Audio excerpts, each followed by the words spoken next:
ask great questions, get clarity on what's important to them about that or what's really going on in a situation, because you never really get the full story, or you never get it without asking. So you have to dig deeper.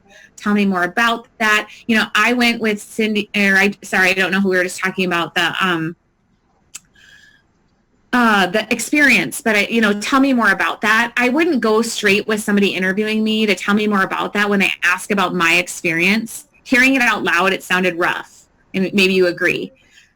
What you would say is, I love that you asked that, so thank you. It tells me you really care about this decision. Can you tell me what's important to you about that? Like, repeat and affirm and compliment, and that will be received much easier, right? And much more softly, as like, I'm always, and then if they get annoyed, high Ds might get annoyed that you keep asking so many questions. If I'm asking, and just if you sense it, like, has some emotional intelligence with these people. So if you sense that something that you're like, ooh, that was maybe too harsh, or that was too direct, or they're getting annoyed, just explain it, bring it up. If you're feeling, forgive me if I've asked too forward of a question, I'm here to help you, to help understand where you're at, so I can help you make the best decision possible. Or, gosh, you can even say, gosh, I am this passionate about helping you. Imagine how passionate I am about finding the buyer and getting them interested in your home, right? Like, I believe in sales, right? There's a lot of people that don't believe in sales anymore, and hopefully you do. Do you believe you can sell a house? I bought a boat. I was not planning to buy a boat. That guy sold me a boat. I have a boat. I was planning to buy one in 3 years. I'm going to use this analogy because it's important. He asked me enough questions. I watched him do it. It was fascinating. He asked me enough questions, and once he heard something that was going to trip my personal trigger, he used it against me. And you know what it was? How old are your kids? 12, 10, and 7. So we're going to buy a boat in a couple of years. Oh, okay.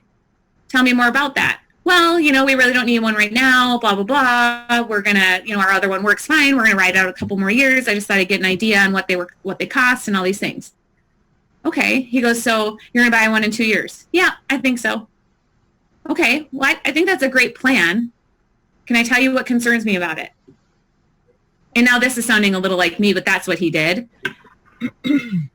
So you have a 12-year-old who'll be 13 when? June. So she's 13 already, right? So in 2 years, she's 15. Legal age to drive a boat on your own is 14. So you want a brand new boat with a brand new driver? And I went, no, right? I hadn't thought of that. I'm busy thinking about it from one angle. We need to open up the lens. It would have been okay with him if I said, yeah.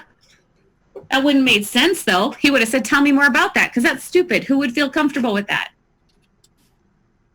Right? That's non-consequential. That doesn't make any sense. So when you understand and can ask questions and dig deeper, you can find a way to have your agenda match theirs, and or help them see an opportunity or risk that they're taking that they don't have to take later, or that may not be them considering all the angles.